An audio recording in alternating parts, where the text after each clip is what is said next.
老婆，我没食言，准时来找你复婚了。生气了？好了好了，我这不是来了吗？乖，别生气了。顾总请自重，我老公不让我说别的男人的话。这次生大气了，行，你说怎么样能解气，我都满足你。春春，我跟朋友玩真心话大冒险输了，允柔提了个要求，我们先离婚，3年后要是你还愿意跟我复婚，他就承认我们是真爱。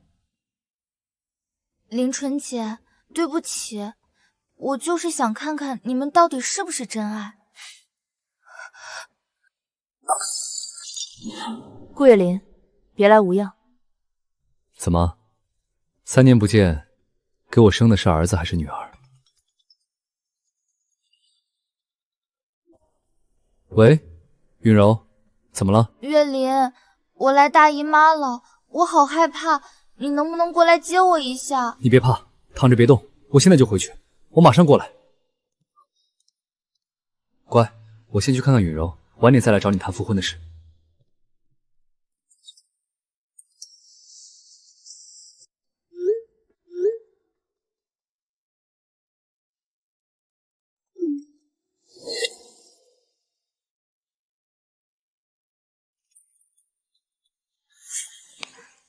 林纯姐，3年不见了，你还好吗？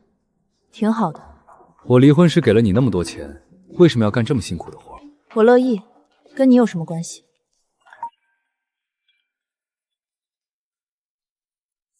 乖，你俩先聊，我去接个电话。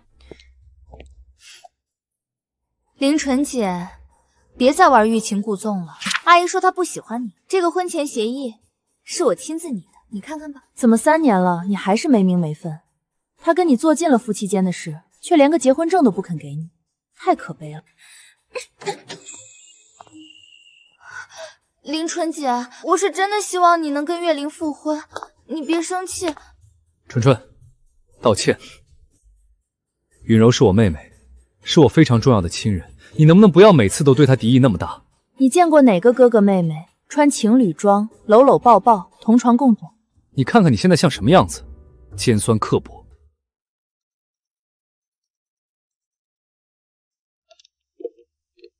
妈咪，我想你了，你什么时候回家呀？晨阳乖，妈咪下班就回家陪你。我要看看儿子。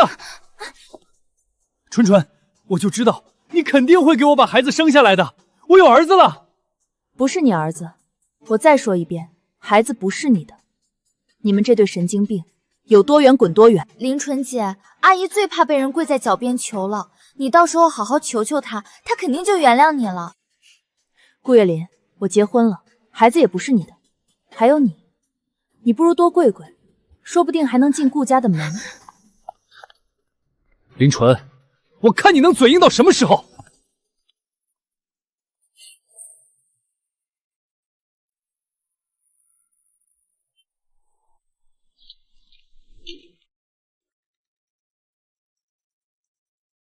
林女士，不好了，陈阳被人带走了，一男一女，男的自称是孩子爸爸。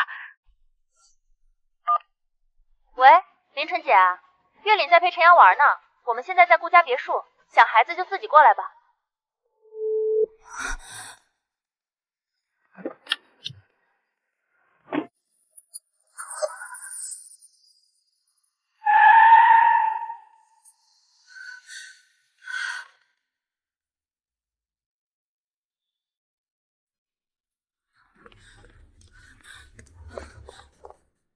春春，你来了。我儿子呢？哦，允柔在卧室正在陪他玩呢。林纯，你冷静点儿。允柔只是好心，想让儿子多些玩伴。我儿子对猫狗的毛过敏，会休克的。什么过敏？小孩子哪有那么娇气？多接触接触就好了。顾月林，滚开！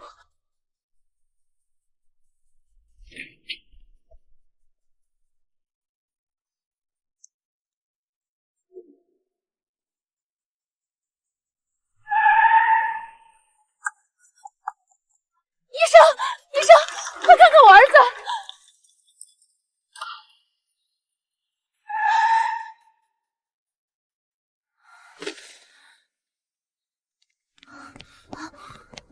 春春别怕，儿子会没事的。滚开！别碰我！你不配叫他儿子。林纯，你发什么疯？允柔她也不是故意的。纯纯姐，你误会我了，我真的不知道，他可是月岭哥的孩子。你听见了吗？他不知情。我知道你恨我，但你不能把怨气撒在无辜的人身上。你的儿子，顾月岭，是谁给你的自信，让你觉得我林纯还会为你生孩子？怎么，这孩子不是我的，还能是谁的？当然是我的。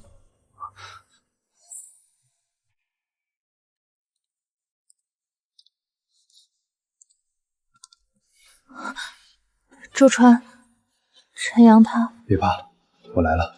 我联系了我在京城的儿科专家朋友，陈阳会没事的。你是谁？放开我老婆！你老婆？顾先生，我想你搞错了，林纯是我的妻子。你胡说！她是我前妻，我们很快就要复婚了。那个孩子是我的。我正式通知你，我叫裴周川，和林纯在2年前就已经登记结婚。不可能！林纯，你告诉他这是假的！你明明答应过会等我。你根本不是孩子的父亲。林纯与我于2年前在民政局正式注册结婚，我们的儿子裴晨阳今年2周岁。不可能！你那么爱我，在你拿我的真心当赌注的那一刻起，那份爱就已经死了。警官，就是他们涉嫌非法代理、拐骗儿童。放开我！我没有！月林哥，救我！你打掉了我的孩子。没事了，纯纯，都过去，剩下的交给我。裴总，顾氏集团董事长顾天祥已经知道了，他勃然大怒，正在动用所有关系，扬言要马上把他儿子保出来。你就是那个和我儿子前妻搅和在一起的男人吧？我是顾天祥，开个价，这件事儿我们私了。年轻人，我劝你一句，不要不识抬举，有些人你惹不起。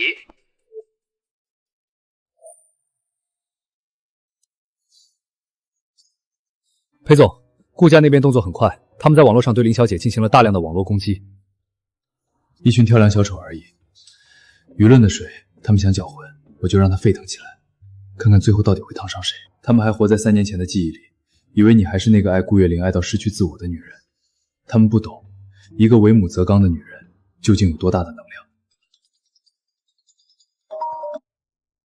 林纯，我们顾家是造了什么孽，摊上你这么个人？我告诉你，月玲要是有个3长2短，我绝对不会放过你，我让你一起给她陪葬。说完了，我信不信不重要，重要的是法律会信什么。顾夫人，你刚才对我进行的每句辱骂和人身威胁，我都会原封不动的交给我的律师。你敢录音？我为什么不敢？顾夫人，时代变了，现在的我不再是那个任由你们搓圆捏扁的顾家媳妇林纯，我是陈阳的妈妈，是裴周川的妻子，谁也不能动我的家人。纯纯，这位就是京城的不败金身张清许张律师。裴总已经把事情经过告诉我了。裴太太，这件事你的诉求是什么？第一，我要周允柔和顾月玲付出法律代价。第二，我要他们公开向我儿子道歉。第三，我拒绝任何形式的和解与赔偿。很好，顾家已经提交了紧急保释申请，理由是此事属于家庭纠纷。他们的律师团队很强，如果不出意外，最迟明天顾月玲就能被保释出来。张律有几成把握？张律，我这里还有一份证据，我绝对不会放过你，我让你一起给她陪葬。裴太太，你给了我一份很好的礼物，这份录音足以向法官证明，顾家非但没有悔改之意，反而正在对受害者进行持续性的威胁和2次伤害。不过，这些都只是辅助，他们的核心是模糊故意伤害的焦点。只要无法证明他们是故意的，保释还是大概率事项。但是他们算错了一件事，他们以为自己做的天衣无缝，却不知道我已经找到了一个足以让顾月岭和周允丽无法被保信，甚至可以被直接定义为蓄意谋害的关键证据。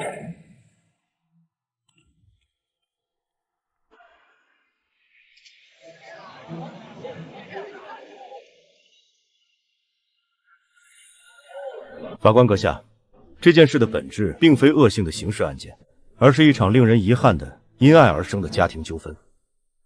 我的当事人顾月林先生，因误以为陈阳是自己的骨肉，失而复得，才做出了一些在情理上完全可以理解的行为。至于周允柔女士，只是好心帮忙，谁也无法预料孩子会产生如此剧烈的过敏反应，这完全是一场意外。恳请法官阁下批准我方的保释申请，我们愿意承担所有医疗费用，并作出高额赔偿。对方律师用一个温情的词汇，试图掩盖一个冰冷的事实：一个3岁的孩子在其母亲不知情的情况下被人从早教中心带走，这分明是绑架和蓄意伤害。对方声称无法预交孩子的过敏反应，那么，请允许我向法庭呈上第一份证据。报告明确指出，林纯女士是过敏性体质，医生曾告知他们子女有极高感率遗传。顾月龄先生对此不可能不知情。接下来，请法庭传唤一位证人。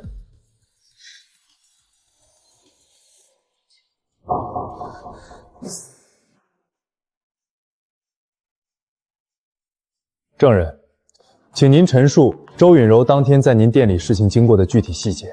好，我当时跟周小姐说，这种猫掉毛很厉害，有些小孩子可能会过敏的。她笑了，说没关系，我很喜欢，就要这只小猫了。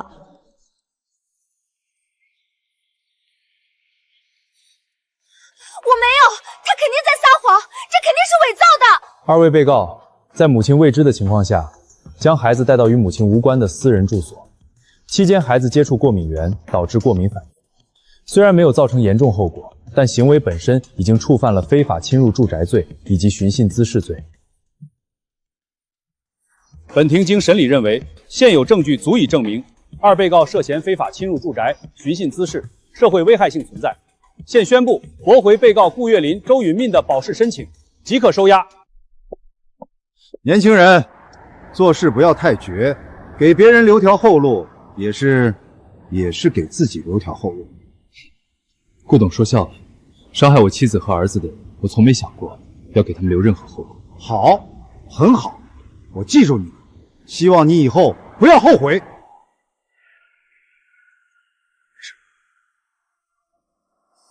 法律的路不好走，那就换一条路，去查，把这个裴周川所有的底下都给我查清楚。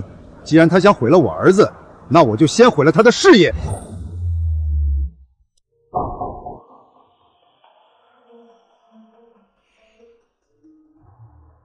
周川，你看到新闻了吗？顾天祥他……看见了，怎么，怕我说给他？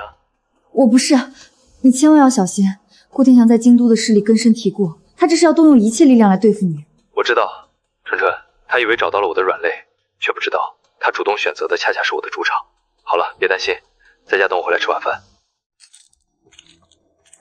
董事长，联合抵制效果显著，裴氏控股集团内部已经乱了，他们的几个重要合作伙伴也已经发函，要求重新评估合作关系。那个姓裴的小子呢？有什么动静？他好像没什么动静，听说他现在四处求人，但没人帮他。一个外来的后生，真以为能跟我斗？把他们所谓的技术来源不明再炒热一点。哼，我要让裴氏这2个字成为商业欺诈的代名词。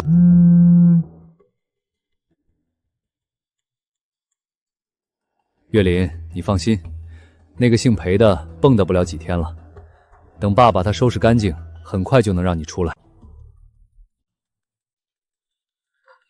顾董，不好了，华创被裴氏集团收购，要终止与我们的一些合作。不可能！华创，王董呢？他为什么不告诉我？董事长，我刚打听到，华创的王董，他上个月就把股份通过好几个离岸公司悄悄转让给了裴氏控股，我们所有人都被蒙在鼓里。董事长，完了！华创断供，我们3条核心生产线不出3天就得全面停板。下游几10家客户的电话已经打爆了，我们违约，光是赔偿金就是天文数字。所以，你早就预料到他会从卓远科技下手。商场如战场，我只是提前为他准备好了一份大礼而已。他想毁掉我一个未来，那我就断掉他的现在。看来，顾天祥的麻烦才刚刚开始。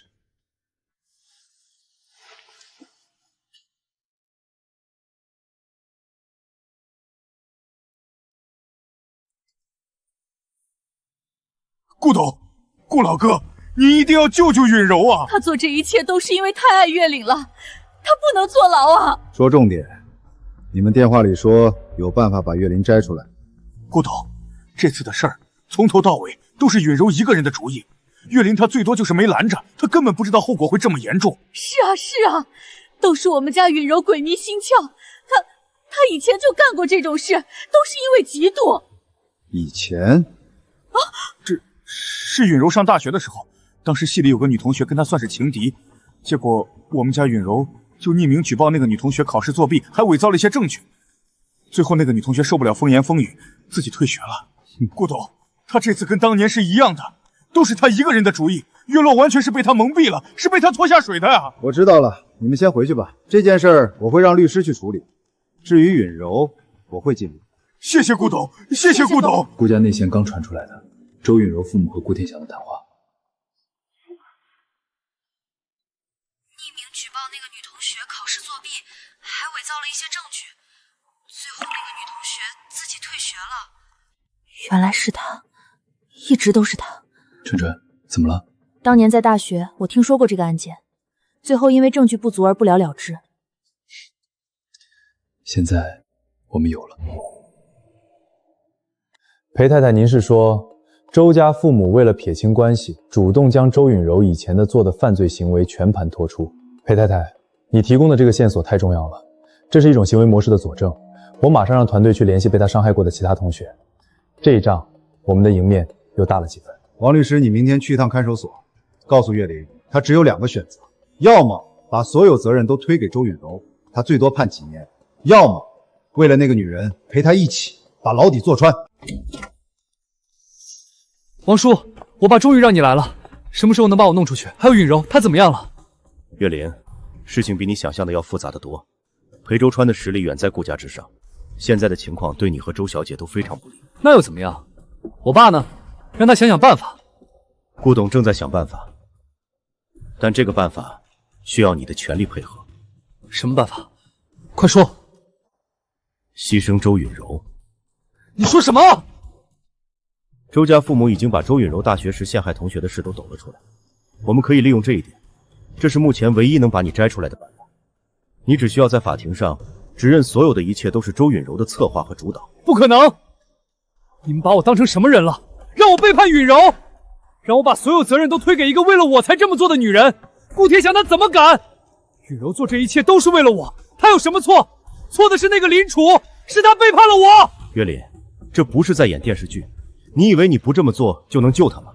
不，你们只会一起被拖入深渊，顾家的未来都会被彻底葬送。我的人生我自己负责，我顾月岭不是那种人。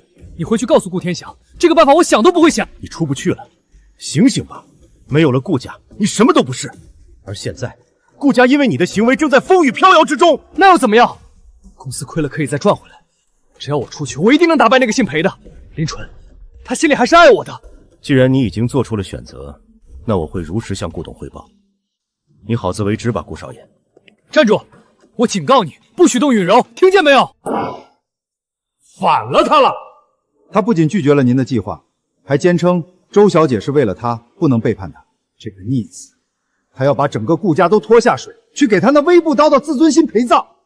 我顾天祥怎么会生出这么一个成事不足败事有余的儿子？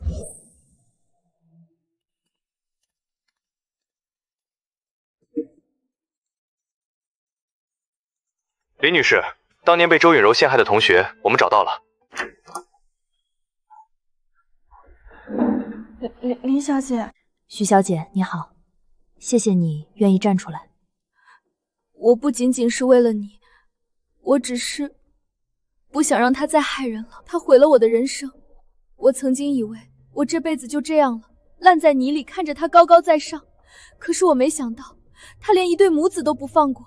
当年所有人都说我抄袭，我百口莫辩。我把那些能证明我清白，也能证明他歹毒的东西都收了起来。我告诉自己，总有一天会有用处的。现在，这一天来了。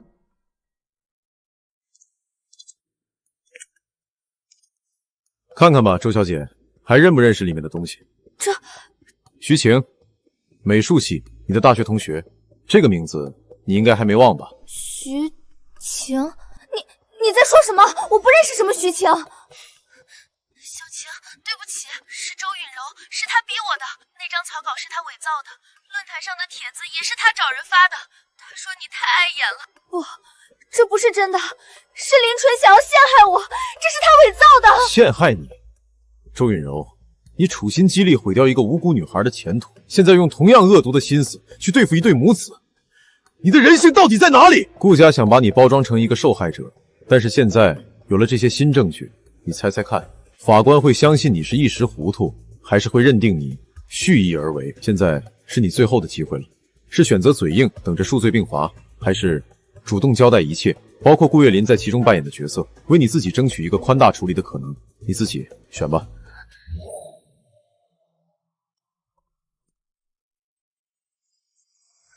林女士，请问你对前夫顾月林先生被收押一事有什么看法？有人爆料说你婚内就与现任丈夫有染，这是真的吗？你是不是为了钱才和裴先生在一起的？太太，先生不放心，让我们过来接你。滚！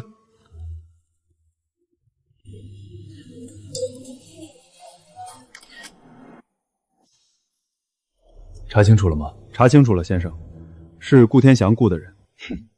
去把顾氏集团这些年做的账递给税务稽查总队，我要在明天开盘前看到效果。顾天祥，你触碰的是我在这个世界上唯一的逆鳞。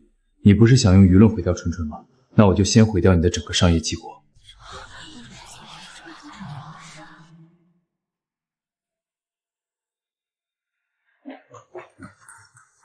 董事长，税务局和经侦的人已经到楼下了，我们的股价也跌停了，封单已经超过了30个亿。王妈，老婆，都是因为林纯，是他害了我们全家，我要跟他同归于尽。糟了！林纯，都是因为你，快把我儿子还给我！这位女士，请你出去，这里不欢迎你。走开！你算个什么东西？都是因为你，我们顾家到底哪里对不起你？现在攀上高枝了，却反过来咬我们啊！顾夫人，这里不欢迎你这个疯子，请你立刻离开，否则我就要报警了。疯子？我疯了也是被你逼的！你害了我儿子，毁了我们顾家！放开我！都是你，都是你毁了我们顾家！我要你给我陪葬！你和你儿子做过的恶，每个人都看在眼里。你们的时代已经结束了。纯姐，你没事吧？我没事了，谢谢你。情况就是这样，周小姐，顾家自身难保。顾天祥的意思是，只要你能答应，作为交换，他们会支付一笔足够丰厚的补偿金给你父母。顺便说一句，昨天顾夫人去临春的咖啡店大闹了一场，视频已经传开，顾家已经彻底臭了。是吗？他们想让帮帮他们的儿子，他们以为我周允柔是那么好欺负的吗？周小姐，你这是什么意思？我的意思很简单，我要见检察官，我要检举，我要立功。顾月林，他不是什么都不知道的无辜者，他从头到尾都清清楚楚，甚至是怂恿我给他一个深刻教训的人。你说的是真的？你有证据吗？证据？我当然有，我那么爱他，他说过的每一句话，我怎么舍得不录下来，时时回味呢？他们想让我死，那我就拉着他们最宝贝的儿子一起下地狱。周允柔，你申请主动约见我们，有什么新的情况要交代吗？王检察官，我不是要交代，我是要检举揭发。检举？是的，检举我的同案犯顾月林。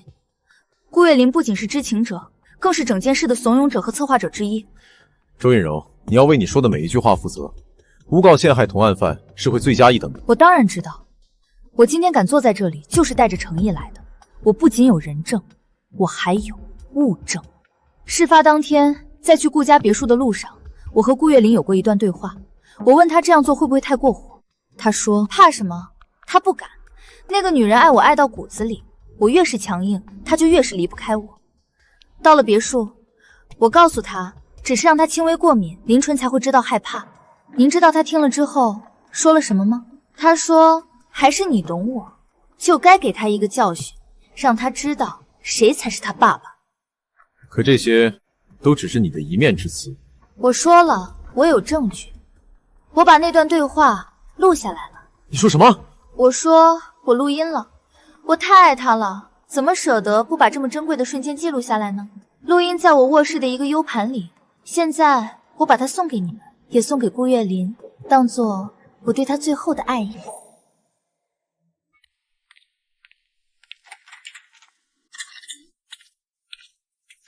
怎么样了？已经把全部加密录音破解出来了。我们真的要这么做？怕什么？他不敢。那个女人爱我爱到骨子里，我越是强硬，她就越是离不开我。不过允柔，你弄只猫来干什么？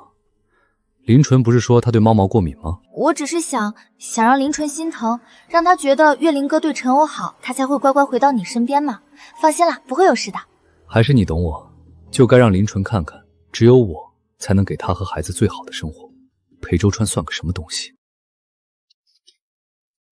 立即将这份音频证据进行封存和备份，同时向法院申请对顾月林的逮捕令。怎么样了？我爸那边事情办妥了吗？保释手续什么时候能下来？情况比我们预想的要复杂得多。周允柔小姐向检方提供了一份新的证据。你说她有证据？她能有什么证据？她把你们当天的对话全部录了下来，并且交给了检察官。不，这不可能！他怎么敢录音？他的这份证据真实有效。现在您面临的指控已经升级，保释申请也已经被当庭驳回了。驳回了？周允柔，他竟敢出卖我！为什么他为什么要这么做？我哪里对不起他了？也许是因为顾董的计划是让他一个人顶下所有罪名，他可能不想坐牢。他不想坐牢？他不想坐牢就想让我去死吗？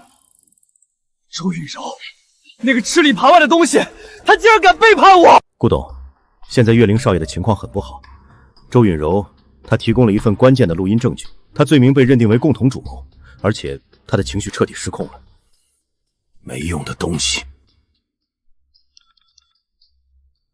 是我顾天祥，我要见王董，现在，立刻，马上！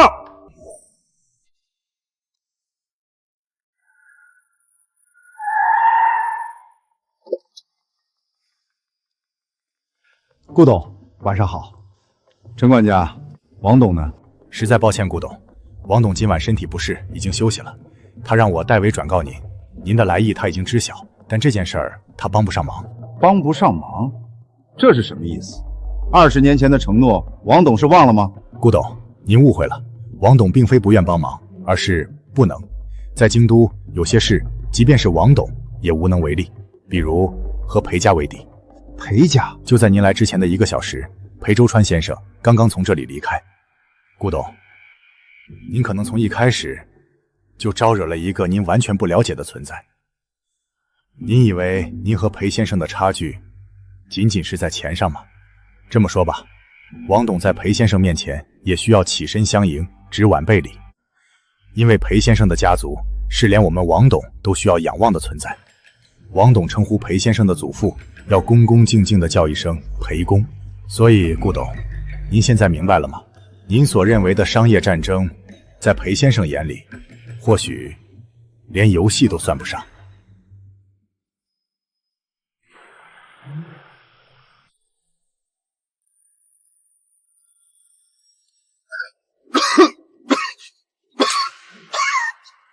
顾董，您没事吧？要不要去医院？不用。通知所有媒体，明天上午10点，顾氏集团召开新闻发布会，主题是我顾天祥代表顾家向林纯小姐公开道歉。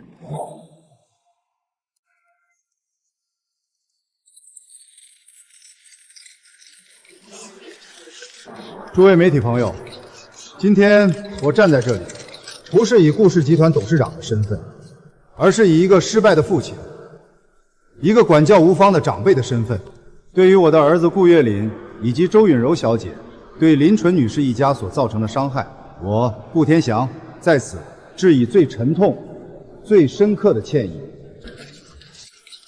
子不教，父之过。岳林他从小被我们惯坏了，才犯下这样不可饶恕的大错。我作为父亲，我才是罪魁祸首。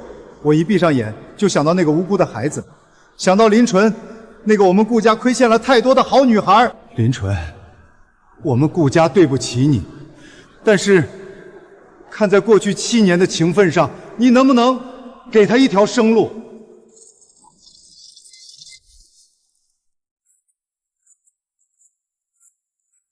演得真好，不去拿个影帝，真是屈才了。跳梁小丑的最后挣扎罢了，别为这种人影响心情。裴总，周家那边传来消息，周允柔的父母正在疯狂抛售名下所有资产，准备跑路。他们跑不掉。张律，立刻向法院申请财产保全，同时以共犯名义向警方申请对他们立案侦查，下达编控指令。明白，裴总。所有材料都已备齐，15分钟内就能办妥。今晚过后，他们名下只会剩下无法变现的空气。很好，张律辛苦了。当初是你也同意的，想让我们周家放上顾氏这棵大树。我同意的是让他用手段，没让他去碰孩子。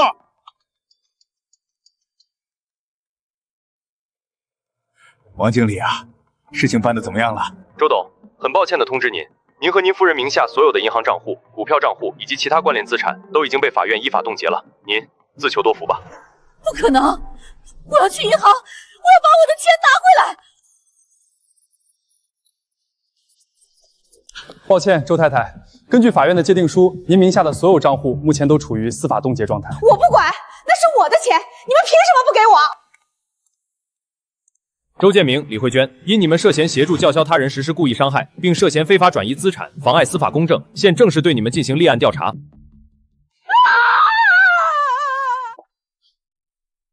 今天这是怎么了？有心事？今天早上顾月玲的爷爷顾怀章，他打电话说要跟我见一面。顾怀章，顾家的定海神针，他亲自出面，看来顾家是真急了。我陪你去。不用，我自己去。周川，这是我和顾家最后的了断，我想亲手画上句号。好，但记住，无论发生什么，我都在。受了委屈，立刻给我打电话。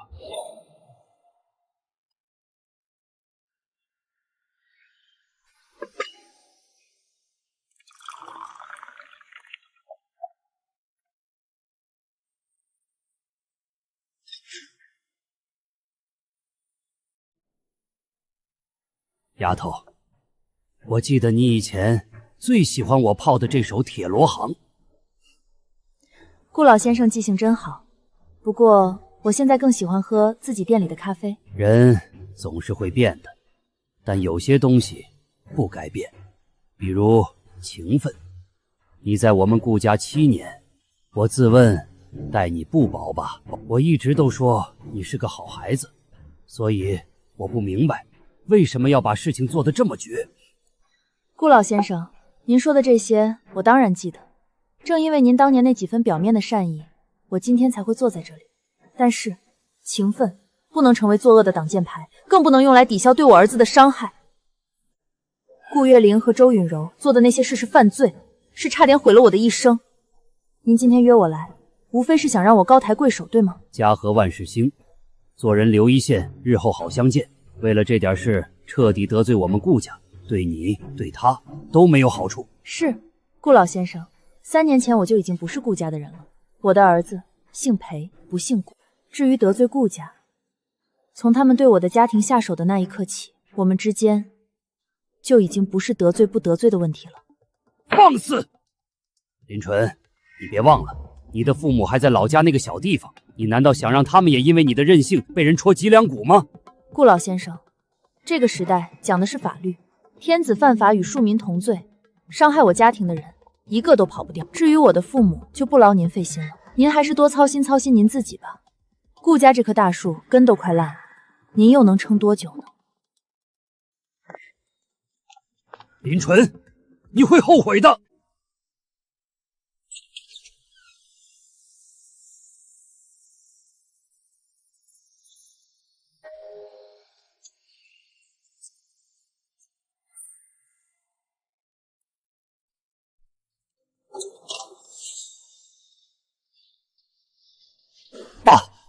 怎么样了？林纯他是不是松口了？放弃吧，我们输了。爸，您在说什么胡话？我们还没输，我们是顾家，一定还有办法。够了！你还看不清吗？那个裴周川，他不是我们能惹得起的人，他背后的势力是我们整个顾家都必须仰望的存在。这不是官司，这是一场毫无悬念的碾压。不可能！张律，辛苦了。宝贝，妈妈答应你，以后再也不会让任何人伤害你了。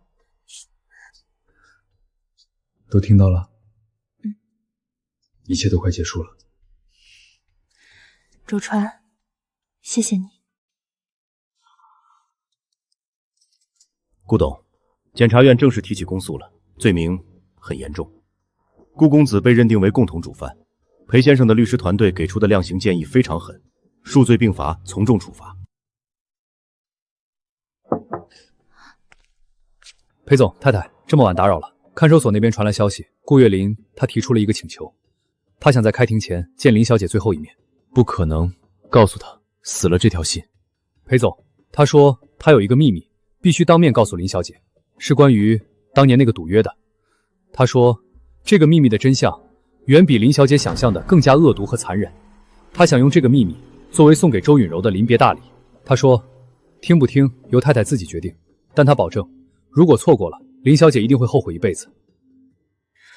周川，我想知道真相。好，我陪你一起去。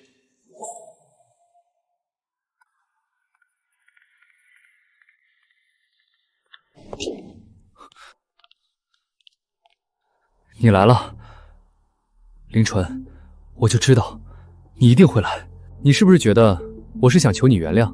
不，我今天叫你来是来告诉你一个故事，一个关于你、关于我，也关于我那个青梅周允柔的故事。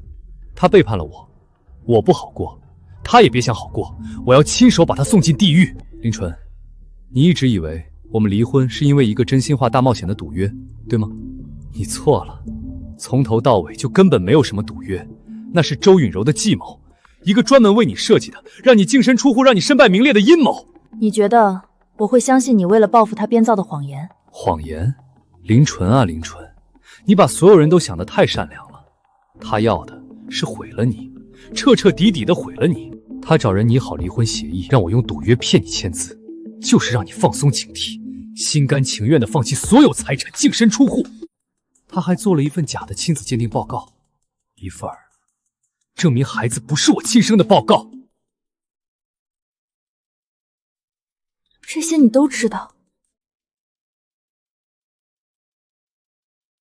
林纯，林纯，林纯，我错了，我知道错了，再给我一次机会，都是周允柔害我的。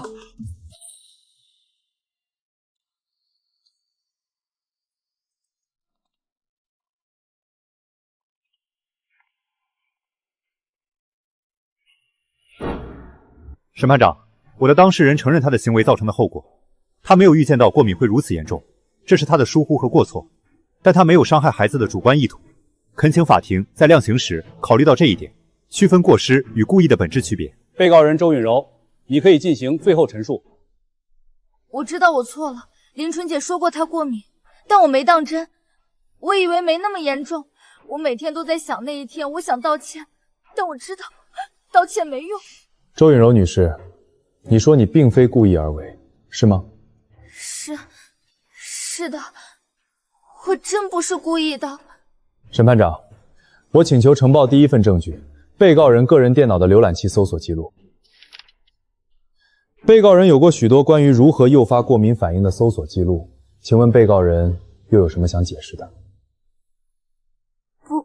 不是的，我只是好奇，随便看看。是吗？那么请问你是如何随便到第二天就精准地找到一家宠物店，并特意挑选了一只过敏性最长的成年公猫呢？审判长，我请求呈报第二份证据，一段录音。小姐，这只猫掉毛很厉害，家里要是有小孩，很容易过敏的。就要这只，越容易过敏越好，我现在就要带走。不，这是伪造的，林纯，是你伪造的！审判长，为了更全面地了解被告人的人格特质，我请求传唤一位新的证人出庭。徐晴，怎么会是你？周允柔，你没想到吧？这么多年了，我们还会有再见面的一天。许晴女士是周允柔女士的大学同学，她本该保送研究生，却因一桩恶劣的论文抄袭和恶意造谣事件被迫退学。而那起事件的始作俑者正是周允柔女士。真不要脸！就是，我要是她，我都没脸活在这个世上。你胡说！你血口喷人！周允柔，就因为我拿了你梦寐以求的奖学金，就因为我得到了你喜欢的学长的青睐，你就用这么卑劣的手段毁了我。我的人生全都被你毁了。没错，都是我做的，那又怎么样？你们这些人凭什么过得比我好？还有你林纯，你算个什么东西？我就是要毁了你，我就是要让你一无所有，让你痛苦一辈子。肃静，法警，把他给我带下去。林纯，我做鬼都不会放过你，我恨你们所有人。传下一位被告人顾月林。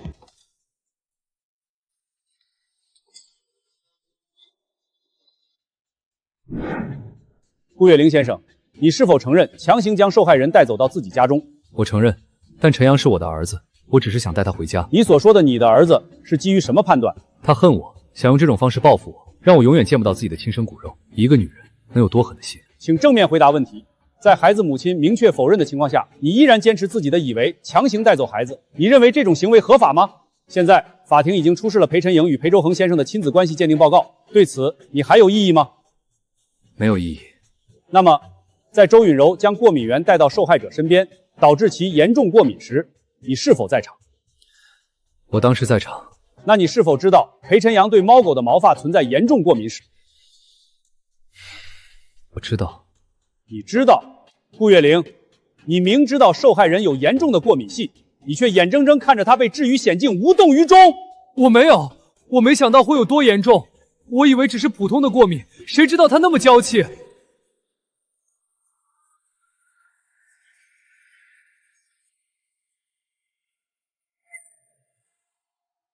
顾月林先生，直到现在，你依然认为整件事的起因是林纯女士对你的背叛和报复，对吗？难道不是吗？如果她肯乖乖的回到我身边，今天的一切都不会发生。是她的背叛，才毁了所有的一切。审判长，各位陪审员，大家已经看到，被告人顾月岭直到此刻依然毫无悔意，他将自己的罪行归咎于受害人的不顺从。我恳请法庭能够依法对其进行严厉的制裁。受害人家属，你是否愿意进行最后的法庭陈述？审判长，各位陪审员，大家好，我叫林纯，是被告人顾月林的前妻，也是本案受害人的母亲。我和顾月林先生认识6年，结婚2年。在这段婚姻里，我曾经以为自己是世界上最幸福的女人。他喜欢吃酥椒菜，我学到满手是伤。他说不喜欢家里的烟火气，我就遣散了阿姨，一个人包揽所有家务，把300平的房子擦得一尘不染。我将他视为我的天，我的整个世界。我以为我的付出是值得的，直到3年前，他突然向我提出离婚。我问他为什么，他告诉我这只是一个游戏，以真心话大冒险里开的玩笑。他说只要我同意离婚，3年后若我还爱他，周小姐就会承认我们是真爱。肃静，肃静！直到那一天，我才明白，我轻重所有的婚姻不过是他们无聊生活里的一个消遣。我同意了离婚，用了1年的时间，才慢慢从噩梦里走出来。我遇到了我现在的丈夫，他像一束光，治愈了我，给了我一个家和一个可爱的孩子。可是，他们并不打算放过我。审判长，我永远忘不了在医院那天自己无能为力的绝望和恐惧，而造成这一切的，就是他们。就因为周允柔的嫉妒，就因为顾月玲那可笑又自大的占有欲。刚才顾月林先生说是我毁了他的一切，现在我站在这里，想问他一句：顾月林，你凭什么？你从来没有爱过任何人，你只爱你自己。你的傲慢、自私、冷血，才是毁掉人生的罪魁祸首。今天我站在这里，不是为了祈求怜悯，我请求法庭对被告人顾月林、周允柔的恶性犯罪行为予以相对应的惩处。我的陈述结束了。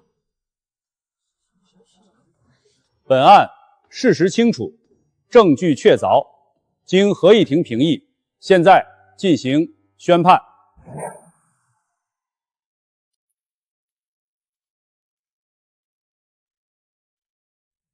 经本庭审理查明，被告人周允柔、顾月林明知或应知被害人存在严重过敏体质，仍将其置于有过敏源的环境中，最终导致被害人严重过敏，其行为已构成过失致人重伤罪，且情节恶劣，后果严重。本庭认为，被告人的行为严重侵犯了公民的人身权利，特别是对被害人的身心健康造成了巨大伤害，社会影响极其恶劣，依法另以严惩。现判决如下：一、被告人周允柔犯过失致人重伤罪，情节恶劣，后果严重，判处有期徒刑5年。不是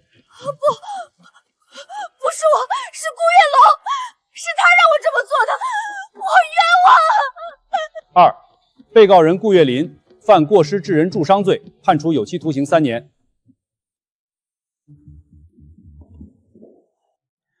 本判决为终审判决，闭庭。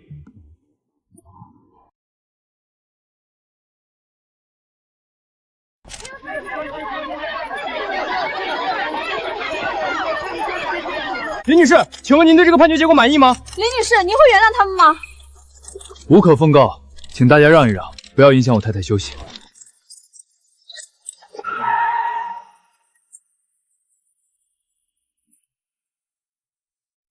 都结束了。都结束了，春春，别怕，以后有我。明天顾氏集团会收到一份我为他们准备的惊喜。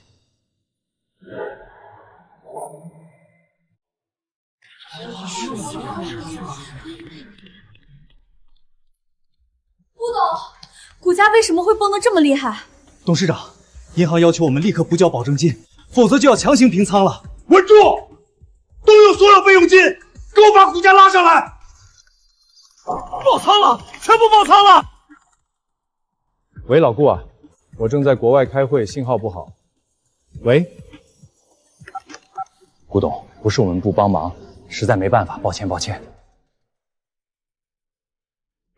顾总，张清许律师在会议室等你。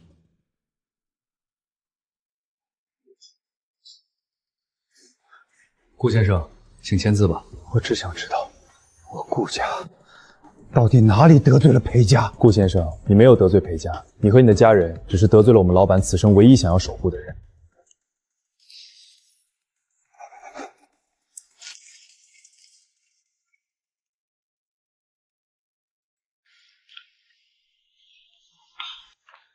都结束了，顾氏集团从今天起属于我们了。辛苦你了。为你做什么都值得。不过春春，我并没有打算保留顾氏这个品牌，这个名字承载了太多肮脏的东西，不配继续存在。我打算将它旗下所有资产进行清算重组。你打算用这笔钱做什么？顾家用肮脏的手段积累财富，用傲慢和冷血伤害了我们的儿子，那么我们就用他们最引以为傲的东西去弥补他们造成的伤害。我会将清算顾氏集团所得利润的一部分成立一个慈善基金会，一个以我们儿子的名字命名的基金会，就叫晨阳基金会。它的唯一宗旨就是整合国内外最顶尖的医疗专家和研究机构，专门用于救助和研究儿童过敏性疾病。我希望再也没有父母会经历我们经历过的那种绝望。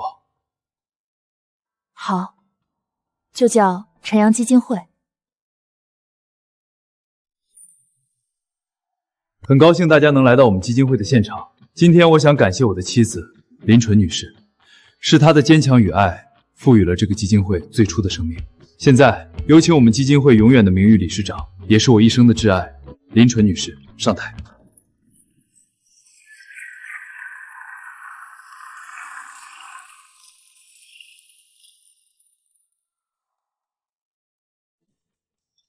大家好，我是林纯，是陈阳的妈妈。很多人都说这个基金会的成立是一个关于复仇的终极范本，但今天站在这里，我想说的却不是复仇，而是恐惧。作为一个母亲，我永远也忘不了我的孩子被送到医院时我的无助绝望。这个世界上还有千千万万个孩子可能面临同样的危险，他们的父母也可能要承受我曾经承受过的那种撕心裂肺的恐惧。所以今天我和我的丈夫成立这个基金会，不是为了审判过去，而是为了守护未来。我们经历过的创伤不应该被遗忘，而应该成为守护别人的铠甲。谢谢大家。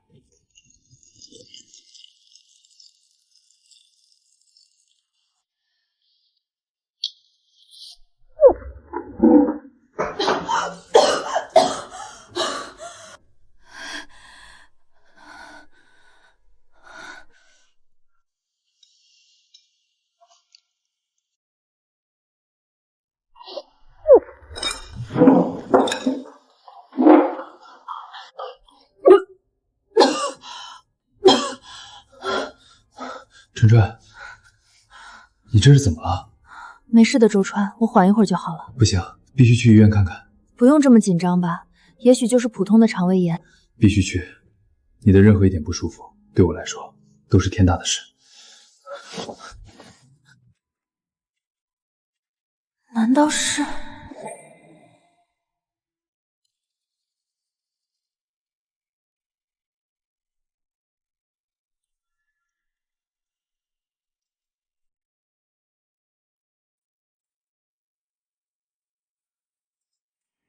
别担心，我没事的。我知道。裴先生、裴太太，不用紧张，恭喜二位，裴太太怀孕了，已经7周加3天，胎心推埋都很好，非常健康。春春，这是我们的孩子，我们的宝宝。你要又当爸爸了，裴先生。宝宝，能听到爸爸说话吗？我是爸爸，谢谢你来到我们身边。妈妈，怎么样了，纯纯？医生怎么说？是不是肠胃不舒服？妈，春春怀孕了，7周了。什么？周川，你说的是真的？是真的，妈。哎呀，老天保佑！太好了，真是太好了！好孩子，辛苦你了。我得赶紧去准备婴儿房，不对，先找最好的月嫂和营养师。奶奶，你怎么哭了？胡说，奶奶高兴还来不及呢。陈阳，你要当哥哥了，妈妈肚子里有小宝宝了。是小妹妹吗？我想要一个像妈妈一样漂亮的妹妹。顾太，有新消息了，那个姓林的怀孕了，快2个月了。你说什么？怀孕了？想生下来？林纯，你做梦！毁了我儿子的一生，你也别想好过。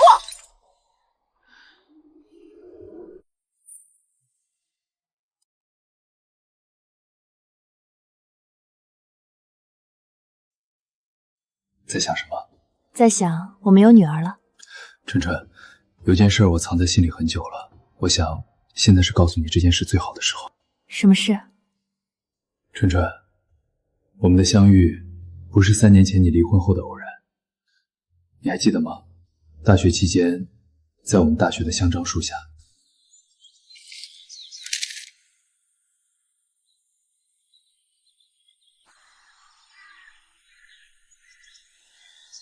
那天我就站在不远处，我记住了你那个笑起来眼睛里有星星的女孩子。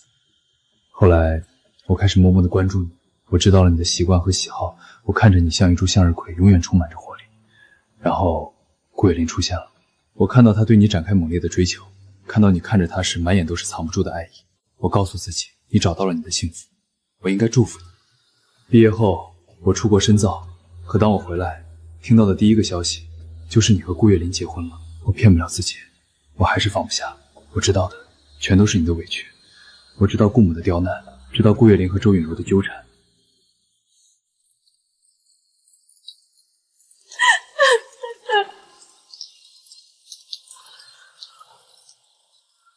我的车就停在你们公寓楼下，那一刻我心疼的快要疯了，我恨不得立刻冲上去把你从顾月林身边揪回来。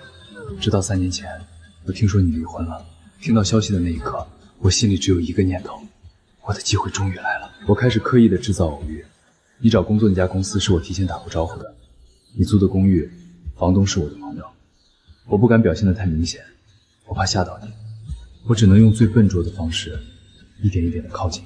对不起，我把这个秘密藏了这么久，我只是想让你知道，我爱你不是从我们结婚后开始，而是从大学第一眼见到你的时候就开始了。裴周川，你这个大傻瓜！为了你，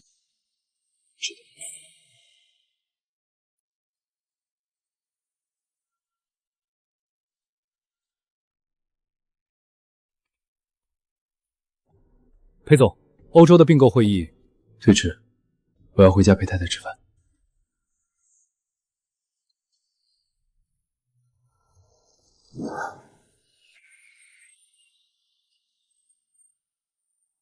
妹妹，我是哥哥哦，我的玩具都给你玩。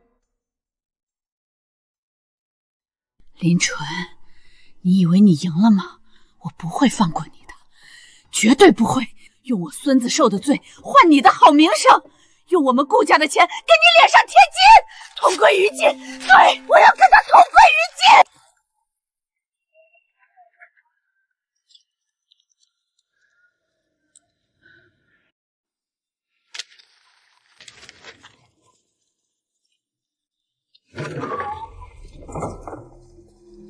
要一把刀，最快最锋利的那种。老太婆，你要那玩意儿干什么？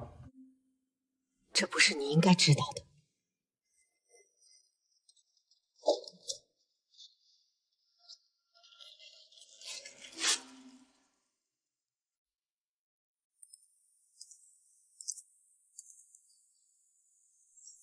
周川，谢谢你。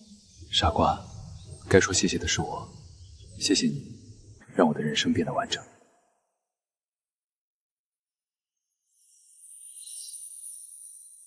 怎么了？是不是冷了？没有，可能就是突然吹了阵风。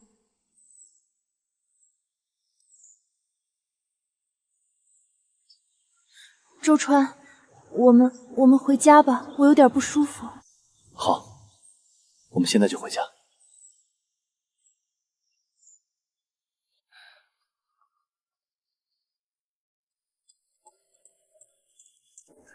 你干什么？站住！都是你害了我儿子，是你毁了我的一切，我要跟你同归于尽！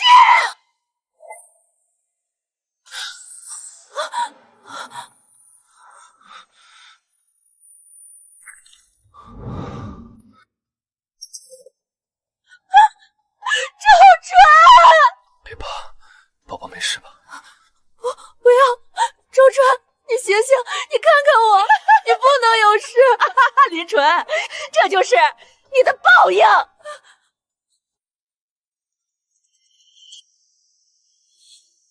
快，伤者被刀刺中后心，伤口太深，大出血，病人已经休克，必须立刻手术。家属跟上。裴周川，你撑住，你一定要撑住。我跟宝宝都在等你，你不能丢下我们，求求你。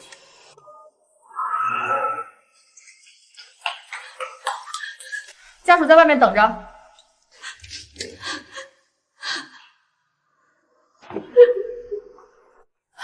川川，我的孩子，周川他怎么样了？对不起，都是我害了他。傻孩子胡说什么？这不是你的错。周川他保护你和孩子是他的责任，他做得对。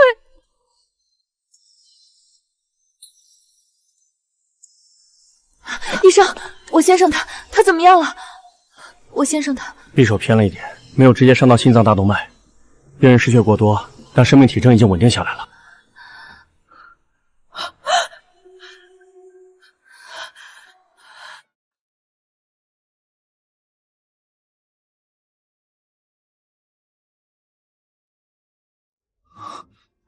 你醒了，裴周川，你终于醒了。你别急着说话，我去叫医生。别怕，我没事，宝宝也没事吧？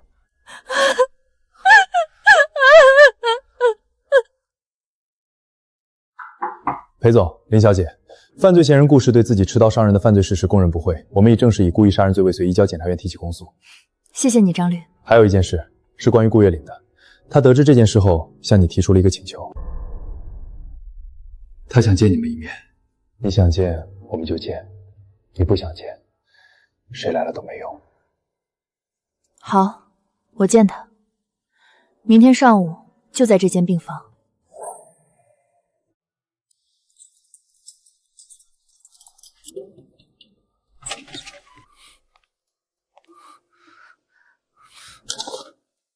对不起，裴周川，对不起，我为我妈对你做的事向你道歉。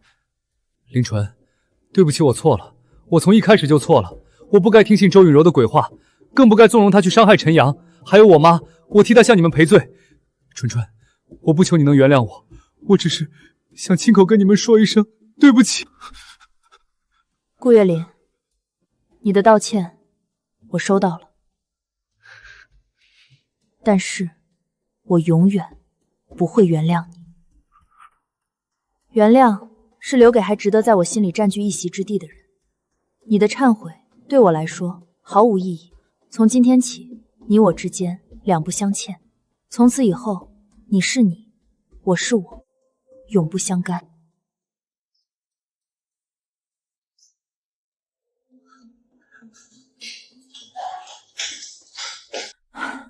周川，一切都结束了。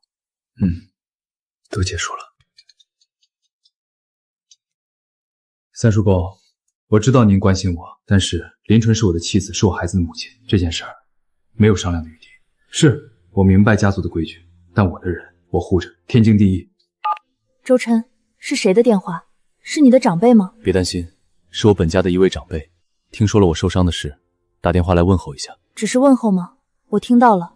你说我的人我护着，他们是不是说了什么关于我的话？纯纯，这件事本不想让你烦心。我们裴家人称海外裴，是一个传承了数百年的大家族，而留在国内的都算是旁支。刚才给我打电话的是我本家的三叔公，是家族里最有话语权的长老之一。他都说了什么？他知道了顾家的事儿，也知道了我为你挡刀受伤的事儿。他对这件事很不满，在他看来，我作为裴家主脉的直系子孙，不应该为了你将自己置于险地。纯纯，对不起，我不该告诉你这些。那老头子的想法，你一个字都不用放在心上。他不只说了这些，对不对？他对你的出身颇有威仪。他说，按照家族的规矩，凡是核心子弟的配偶都必须经过本家的认可。他要求我等你出了月子，就带你和陈阳回本家一趟，接受考察。纯纯，看着我，你在害怕什么？害怕我会让你去受那种委屈吗？我告诉你，林纯，你是我裴周川的妻子，是我孩子的母亲，是我当年在大学图书馆里第一眼就认定要守护一生的人。我等了你10年，盼了你10年，才终于把你娶回家。我把你放在心尖上疼，不是为了让你去给一群老古董当商品一样考察的。我的婚姻我自己做主，谁都没有资格对我的妻子指手画脚。三叔公，周川，你刚才在跟谁说话？那么激动，成何体统？我跟你说的话，你听清楚了没有？那个女人林纯，必须带她回老宅一趟，接受考察，这是为了裴家的脸面。三叔公，刚才的话我再说一遍，请您听清楚。林纯，她是我孩子的母妻子，是我裴周川倾尽一生都要守护的人，她的身份不需要任何人来考察。至于您说的裴家的脸面，我的妻子是我裴周川的骄傲，反倒是那些用出身和偏见来对待自己家人的所谓规矩，才是真正丢脸的东西。放肆！裴周川，你为了一个来路不明的女人，连祖宗的规矩都不要了？我告诉你，这件事没得商量，否则别怪我们动用家法收回你手中产业的决策权。三叔公，您是在威胁我吗？既然您提到了产业，那我也把话说明白。我裴周川名下所有的个人资产都是我亲手打下来的，与家族的硬币无关。但我尊重家族，前提是我的家人必须得到100%的尊重。谁敢让他受半分委屈，就是与我裴周川为敌。您想收回决定权，可以；您想动用家法，也随便。如果裴家不能接受我的妻子林纯，那么这个所谓的家族继承人的身份，我裴周川不要也罢。从今往后，我裴周川携妻儿自立门户，与裴家本家再无瓜葛。我的话说完了。你这个不孝子！傻瓜，哭什么？吓到了？你为了我不值得的。值不值得是我说了算。我这辈子做过最正确、最值得的投资，就是在10年前将我的心遗落在了你的身上。有我在，没人能欺负你。天塌下来，我给你顶着。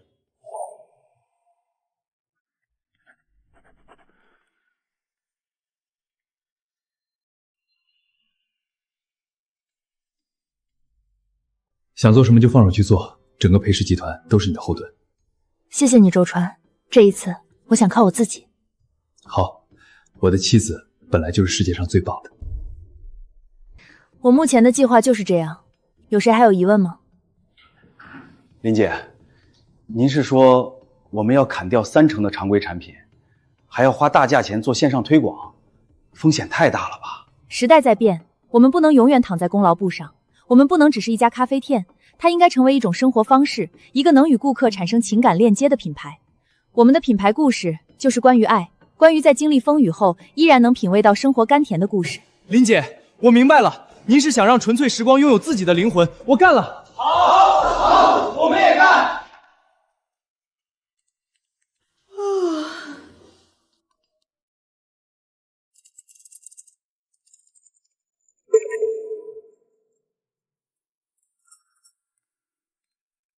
怎么了？看到什么了？脸色这么白。周川，你来看看这个。先锋资本 CCIL， 这不会是诈骗邮件吧？不是诈骗，我托伦敦的朋友确认了，他最近确实在关注国内的新消费赛道，而且这个邮箱地址是他本人才会使用的私人工作邮箱。怎么会？我的店才刚起步。为什么不会？我的纯纯这么优秀，不是理所当然的吗？你亲手打造的品牌，有味道，有故事，有灵魂。相信自己，纯纯，你值得这份认可。好，我约他见面。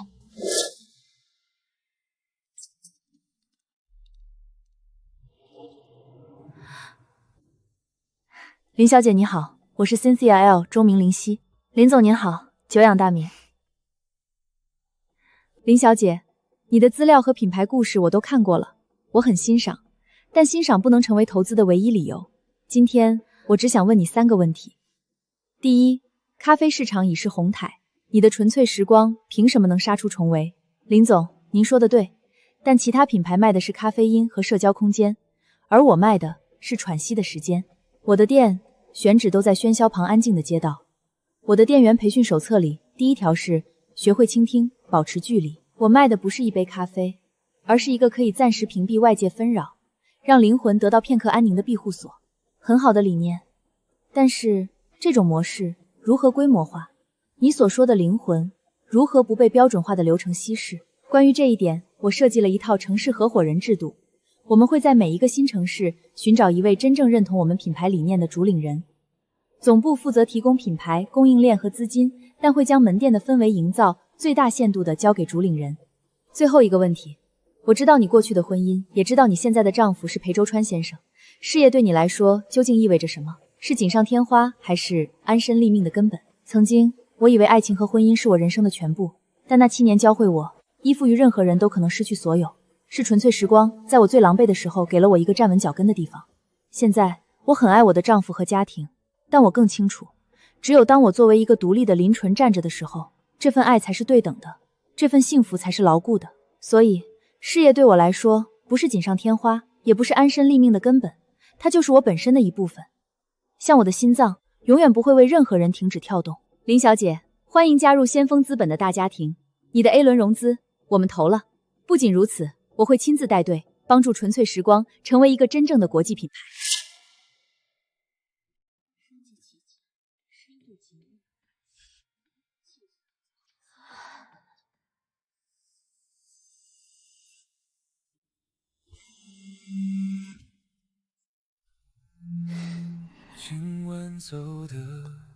大伯，这么晚了，有事吗？周川，你这孩子回了京都这么久，也不知道给家里来个电话。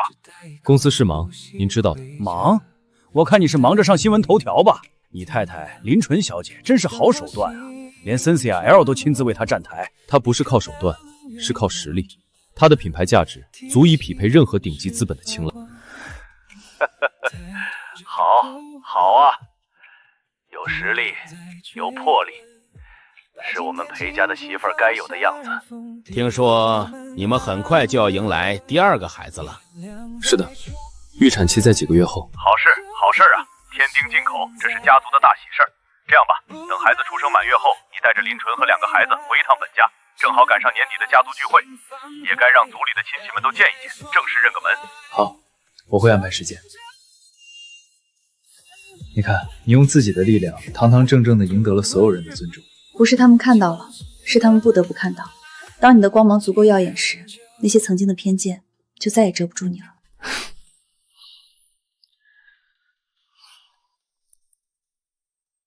是，我的女王，凭自己的力量征服了整个世界。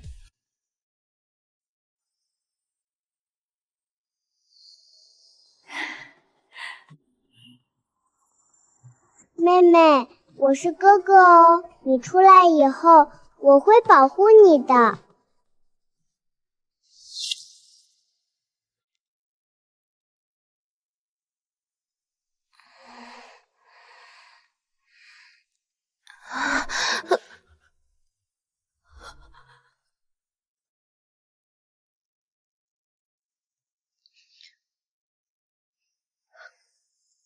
周川，周川，快醒醒！怎么了，纯纯？是不是不舒服？老公，我们可能要去医院见我们的女儿了。别慌，纯纯，别怕。妈，纯纯要生了，启动计划，让张叔把车开到门口，通知刘马准备好待产包，联系医院。纯纯，别怕，妈在呢，先喝口水补充体力。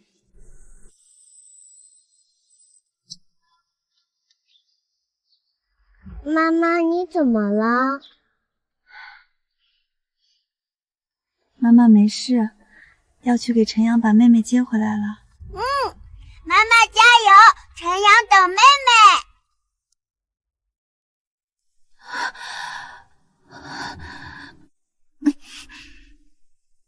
纯纯，深呼吸，跟着我，吸，呼。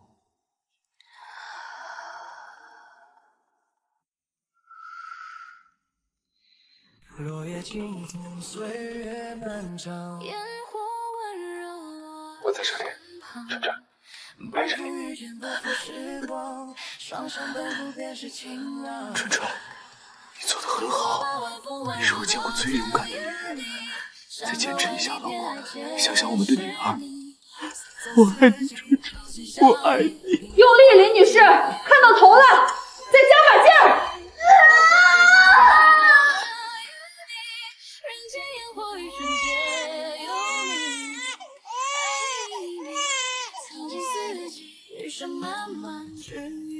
裴先生，恭喜您，是个非常健康漂亮的小公主。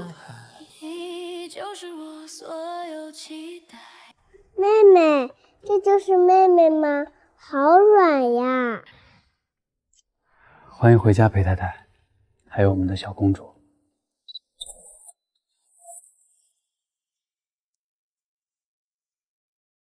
妈妈，你看，妹妹会走路了，妹妹来哥哥这里。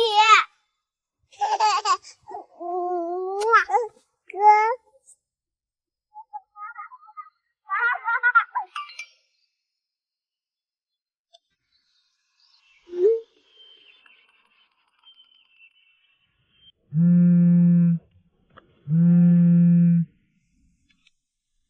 张律，有事吗？林总，下午好，有2件事例行跟您同步一下。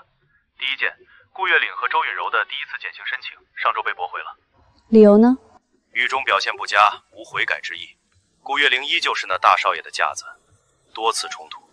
周允柔心机不改，搬弄是非，被收拾得很惨。监狱方评语是毫无改造诚意。知道了。第2件事，关于您的前婆婆郑婉琴女士，她于上个月初在狱中的附属精神病医院里因突发性心源性痉死抢救无效，确认死亡。她的精神状况一直很差，身体早就被内心的仇恨掏空了。她的后事，顾月岭放弃处理，最后由监狱方面进行了最简单的火化处理。我明白了，辛苦你了，张律。妹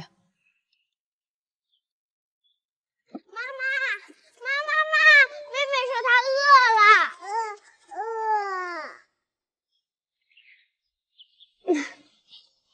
好，那我们回家找爸爸，让爸爸给我们做好吃的。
你看，安安会做小海星了。妈妈看到了，我们陈阳是全世界最棒的哥哥，安安也是最聪明的宝宝。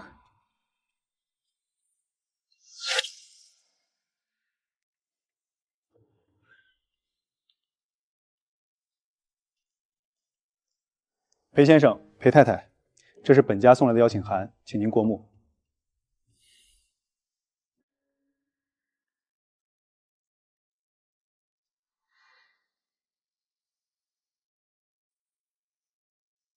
这是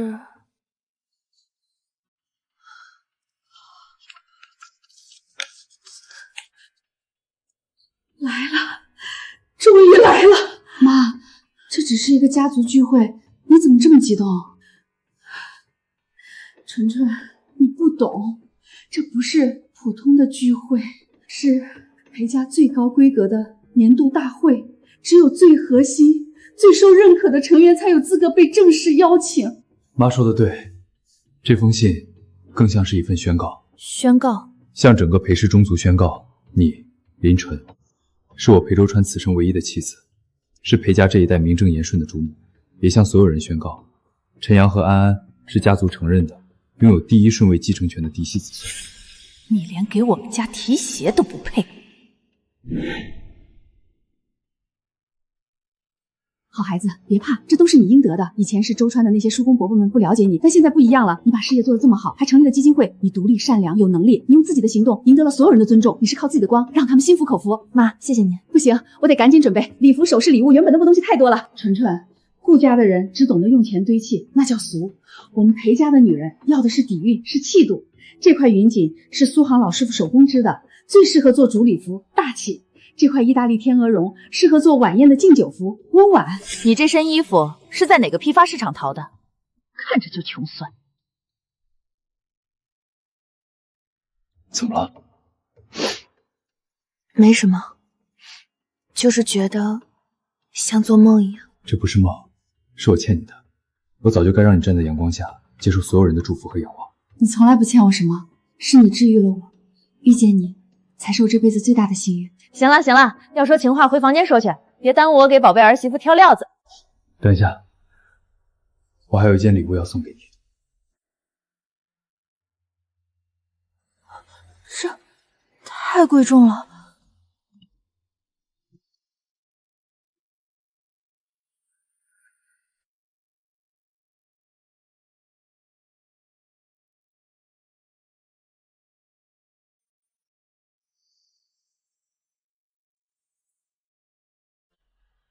我的女王，明天将是你加冕的日子。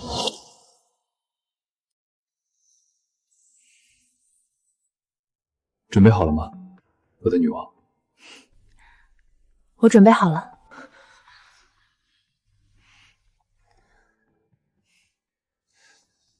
别怕，一切有我。今天我要与你并肩而立。这位就是弟妹吧？百闻不如一见。听说弟妹以前在京都还有过一段婚姻。三姑您好，是的，我确实有过一段失败的婚姻，但人生就像经营公司，总会遇到失败的投资项目，重要的是及时止损，并从失败中吸取教训，才能在下一次做出更正确的选择。我很庆幸，我的过去让我学会了如何辨别什么才是真正值得珍惜的。周川，这是我这辈子做过最正确也最成功的投资。弟妹真了不起，年纪轻轻就自己创业。我听说你开的是咖啡店，女人家有点自己的小爱好，做点小生意解解闷儿，总比待在家里强。堂嫂过奖了。不过我的咖啡店上个月我们刚完成 B 轮融资，由晨星资本的安娜李女士领投，估值不多，也就30亿左右。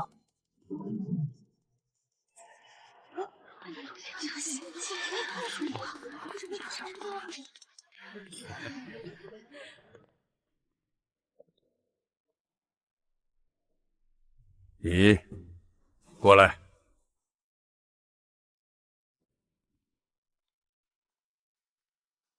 爷爷，我听说你用30亿的固值拒绝了周川提出的收购案，并且坚持要自己掌握公司的控榜权。是的，爷爷，因为那不仅仅是一家公司，更是我的心血和梦想。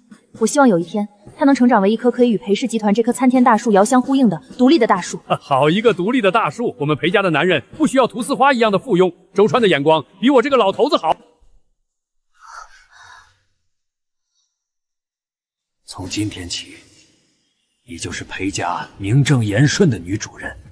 孩子，你用你的能力和智慧，赢得了所有人的尊重。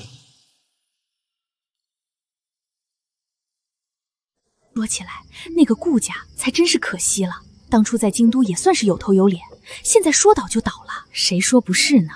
顾天祥判了几年，他那个老婆叫什么来着？哦，对，顾母，听说在里面疯了，下场可惨了。我听朋友说，那老太婆精神失常后，谁都不认识，就记得一个人，天天在牢房的墙上用手指甲画一个女人的脸，画完了就发疯一样的去抓去挠，嘴里还不停的咒骂。听说最后一次是癫痫发作，人没抢救过来，到死眼睛都还死的瞪着墙上那个被他抓的血肉模糊的女人脸呢。怎么了，川川？脸色这么难看。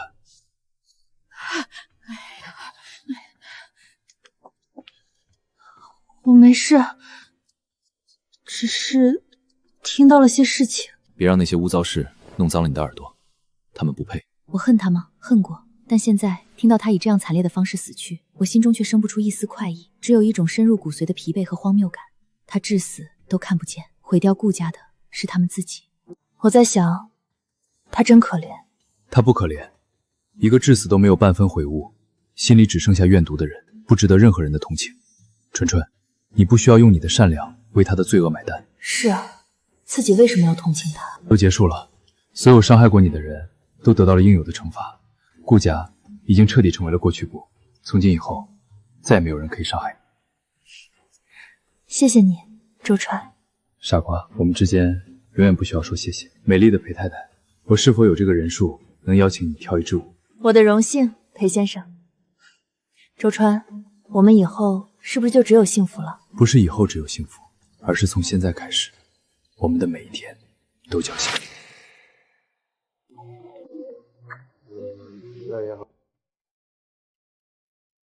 各位，我正式提出纯粹时光的新计划——绿心计划。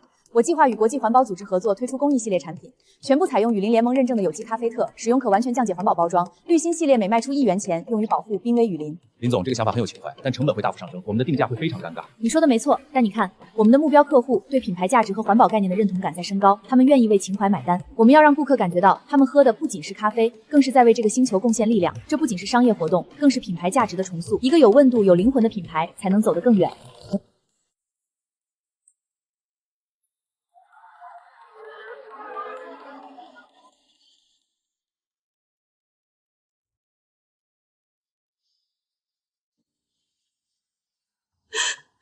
你是我们全家的大恩人，你就是菩萨。我不是菩萨，我只是一个妈妈。最顶级的商业是在创造利润的同时，能够为这个世界带来哪怕一丝一毫的美好改变。这就是我想用一杯咖啡去构建的那个小小世界。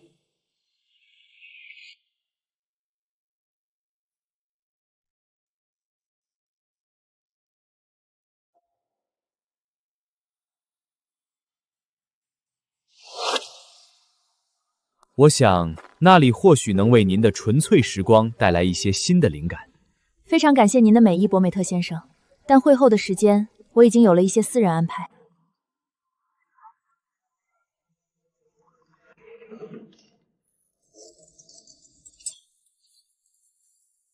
林女士，真巧，看来我们对艺术的品味很相似。伯明特先生，确实巧。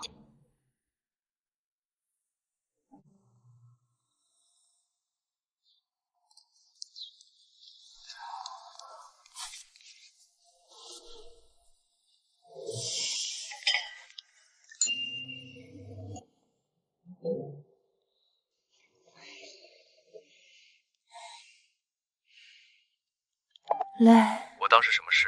这只能证明我老婆太优秀了，魅力已经冲出了亚洲，走向了世界。你还开玩笑？那个人就像块牛皮糖，甩都甩不掉。岳父绅士就要用绅士的方式，你不用烦恼，做你想做的就好。相信我，也相信你自己。不过老婆，你可得早点回来，家里有个巨大的醋坛子，已经开始冒酸气了。林，我知道我的出现可能给你带来了困扰，我无法控制对你的欣赏。我尊重你的婚姻，但我想，我们或许可以成为很好的朋友。你，湖边风大，小心着凉。博梅特先生，还没来得及为您介绍，这位是我的丈夫裴周川。裴先生，你好，你有一位非常出色的妻子，她是我的骄傲。博明特先生，这位是我的丈夫裴周川，也是我此生的挚爱，唯一的灵魂伴侣。抱歉，我太太今晚的每一支舞都已经被我预定了。你怎么真的飞过来了？再重要的事情也没有我太太重要。我再不来，你一个人在这边我不放心。听说有位欧洲的朋友对你很热情。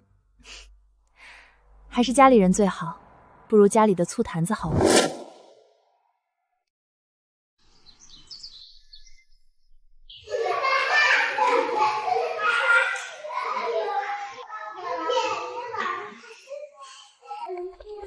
小石头，你看这个可厉害了，我们一起玩好不好？给你，小兔子也和你一起玩。林董，您看，陈浩真是个小天使，每次他一来，好几个内向的孩子都愿意开口说话了。是啊，他是我的骄傲。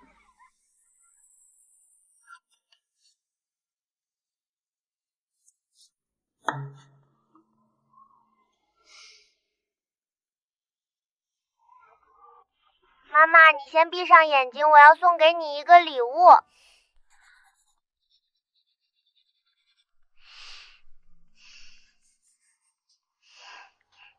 好了，妈妈，你可以睁开眼睛了。妈妈，你怎么哭了？是我画的不好看吗？不是的，这是妈妈收到过的最好的礼物。妈妈不哭，老师说我们要做快乐的一家人。妈妈，我们是世界上最幸福的一家人。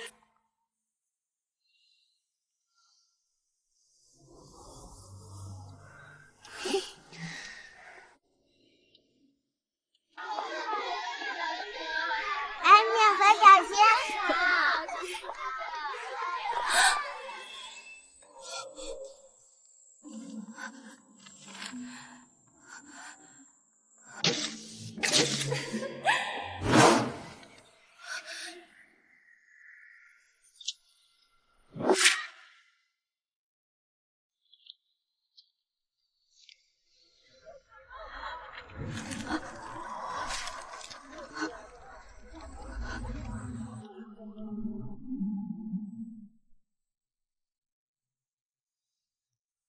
妈妈，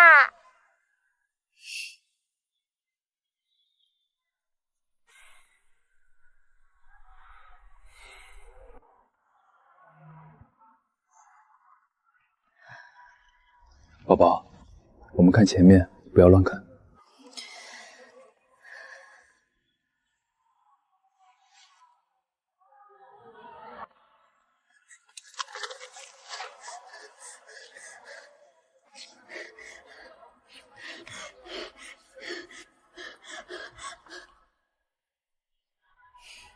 走吧。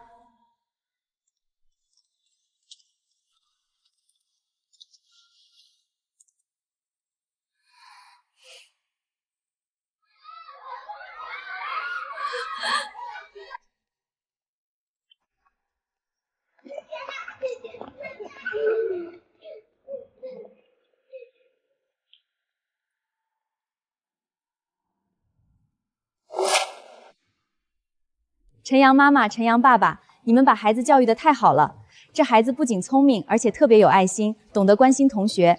有你们这样充满爱的父母，是孩子的福气。看到他，心里还恨吗？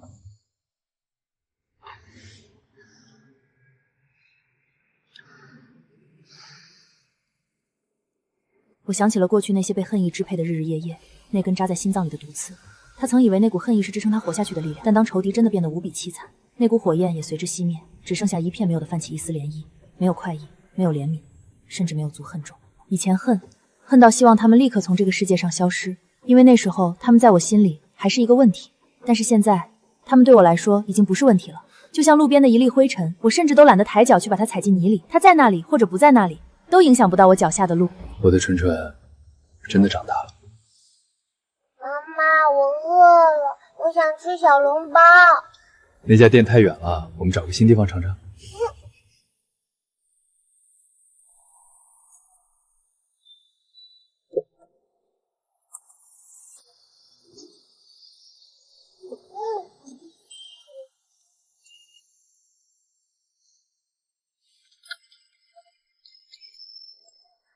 欢迎光临。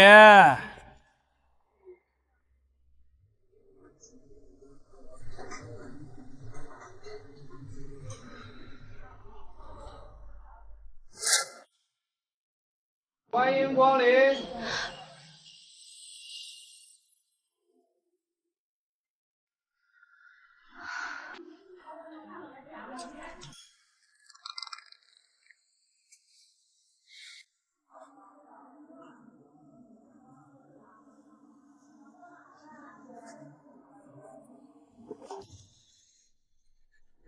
哟，这不是裴总吗？真是稀客呀！怎么，是山珍海味吃腻了，想来我们这种小地方体验一下民间疾苦？明白啊！你这里带出来的啊！你往那个丢。陈阳，我们去那边靠窗的位置坐好不好？好。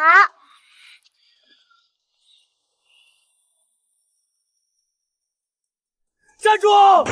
顾月林，你鬼叫什么？还不快把菜送过去！想不想干了？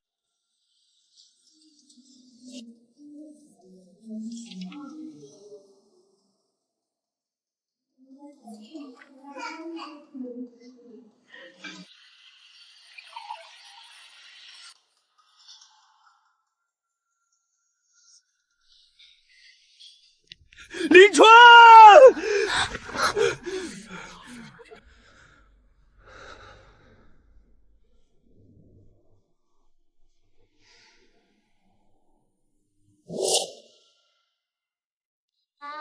我们回家了哦。回家家。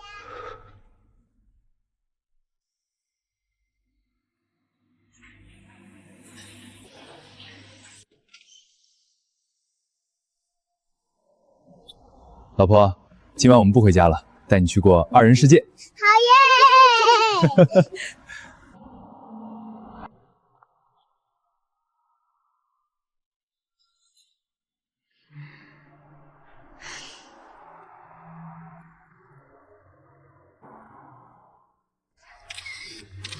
风走了8000里，不问归期。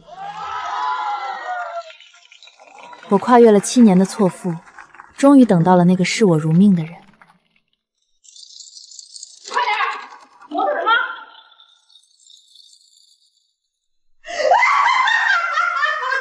从此，过往皆为序章，未来皆是坦途。